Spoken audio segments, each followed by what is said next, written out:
People who are confident speak differently than others. There is actually something very simple that all confident people have in common.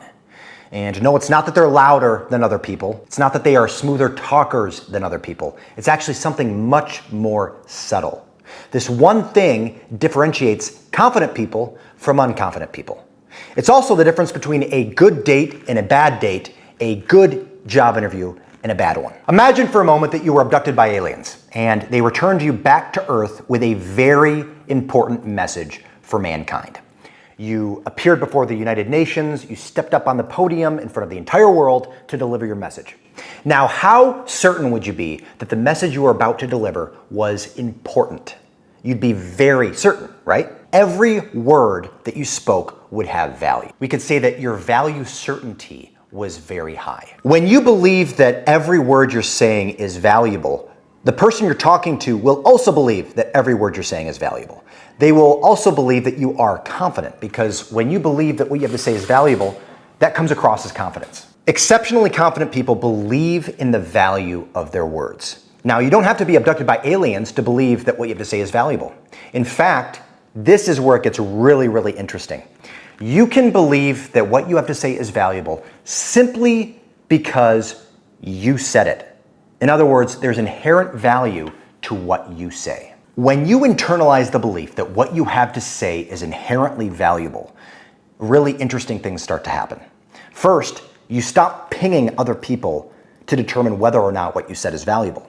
See, most people, when they speak, they say something and then they monitor the other person to see, okay, is what I said valid or not? In other words, they will judge the value of what they said based on the reaction of others. And that's a very powerless and dangerous place to be. I could say any arbitrary thing, and if I believe that what I said is valuable, other people will just instinctively believe the same thing. And it could be something that's totally ridiculous. So for example, I could say, I really love toothpaste. I really love toothpaste. You'll notice I'm saying something absurd, but I'm bringing an energy to what I'm saying. And because I'm doing that, the person I'm talking to will be drawn in, even though the content is fairly absurd. Most people, when they're speaking, do exactly the opposite of this. They set the bar too high for what they regard as valuable. And because of this, they aren't as confident as they could be. So how would you speak if you believed that your words were inherently valuable? Well, I believe it boils down to at least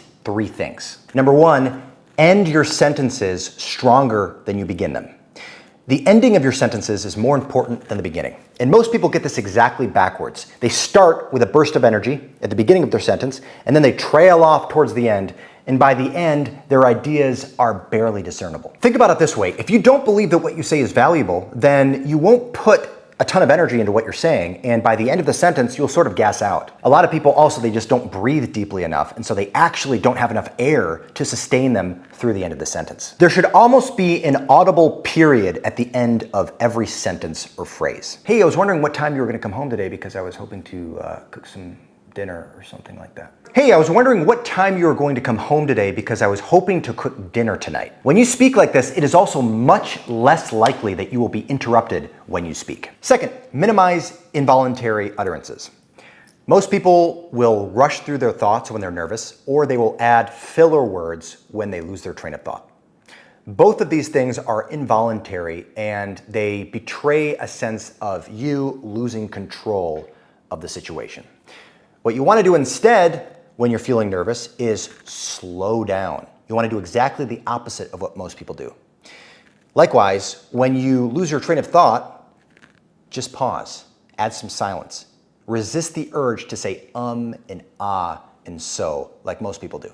When you do this, it will show people that you are in control of your words. Third, be urgent but relaxed when you speak. Very confident people appear relaxed when they speak. Think of a celebrity on a talk show, for example. Now, why are confident people relaxed?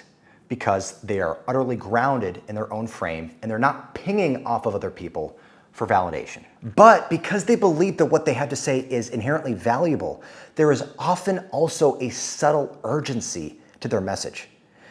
It's almost as if they believe that your life would be worse off if you didn't hear what they had to say. So this week, I would urge you to put greater weight on your words. Speak as if what you're saying is worth $1 million.